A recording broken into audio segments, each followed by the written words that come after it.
মশলা জলটা একটু পরিমাণ মতো দিয়ে দিচ্ছি। মশলাটা ভালোভাবে কষাতে থাকবো যতক্ষণ না মশলা থেকে তেল ছেড়ে যাচ্ছে।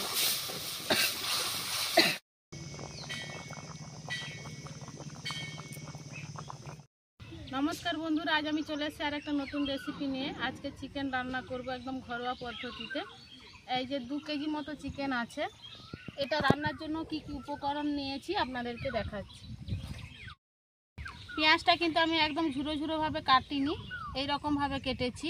একসঙ্গে আদা রসুন পেস্ট করে নিয়েছি, লঙ্কা বেটে নিয়েছি, নুন হলুদ গোটা জিরে 2টো শুকনো লঙ্কা, এলাচ 3টে নিয়েছি, গরম মশলা, আলুটা আগে থেকে ভেজে নিয়েছি। এবার আমি উনানটা ধরিয়ে নিচ্ছি। আর এই যে সরষের তেল,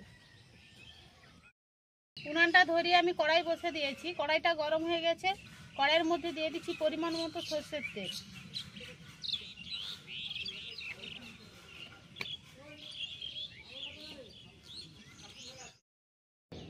তেলটা গরম হয়ে গেছে, তেলের মধ্যে দিয়ে দিচ্ছি শুকনো লঙ্কা, ওর মধ্যে দিয়ে দিচ্ছি সাদা জিরে,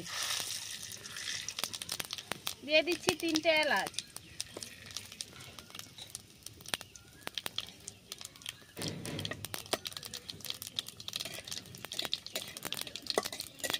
সব কিছু ফোড়নটা দেওয়ার পরে একটা মিষ্টি গন্ধ বেরিয়েছে, ওর মধ্যে দিয়ে দিচ্ছি পেঁয়াজ কুচানো।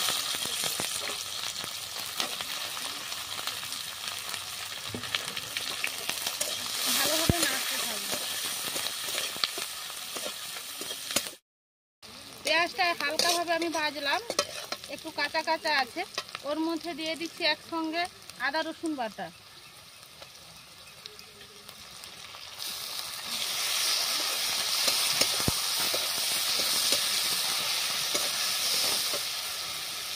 দিয়ে দিচ্ছি পরিমাণ মতো হলুদ,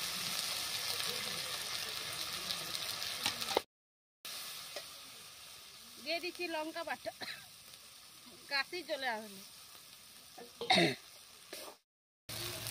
মশলা জলটা একটু পরিমাণ মতো দিয়ে দিচ্ছি। মশলাটা ভালোভাবে কষাতে থাকবো যতক্ষণ না মশলা থেকে তেল ছেড়ে যাচ্ছে।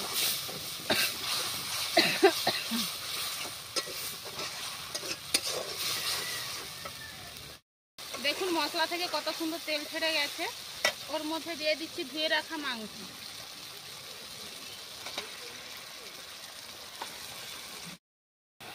দিয়ে দিচ্ছি পরিমাণ মতো নুন।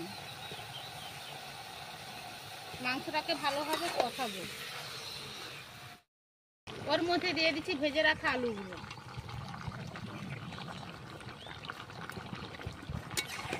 কত জল বেরিয়েছে দেখুন।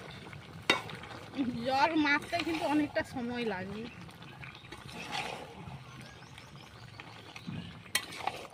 দেখুন মাংসটা আমার কিন্তু কষানো হয়ে গেছে, কালারটা কত সুন্দর এসেছে দেখুন। অনেক দিকে দেবো না বাইরে। এবার আমি জল দিয়ে দিচ্ছি পরিমাণ মতো।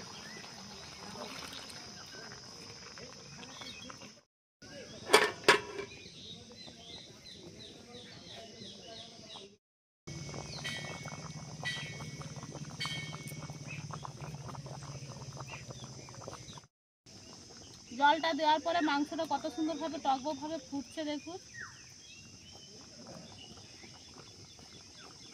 কালারটা কিন্তু আসেনি, কিন্তু টেস্ট কিন্তু খুব সুন্দর হয়েছে। গন্ধটা উঠেছে তো বোঝাই যাচ্ছে। আজ বাচ্চা কাচ্চা কিন্তু কেউ বাড়িতে নেই, একা একাই রান্না করছি। মাংসটা পুরোপুরি রেডি হয়ে গেছে, এবার আমি নামিয়ে নিচ্ছি।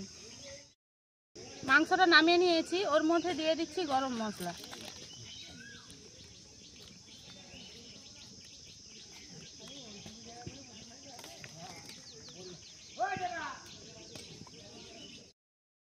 এখানে আমি ভিডিওটা শেষ করছি। দেখা হচ্ছে আবার নতুন কোনো ভিডিও নিয়ে। ভালো লাগলে অবশ্যই লাইক কমেন্ট শেয়ার সাবস্ক্রাইব করবেন। সবাই ভালো থাকবেন, সুস্থ থাকবেন।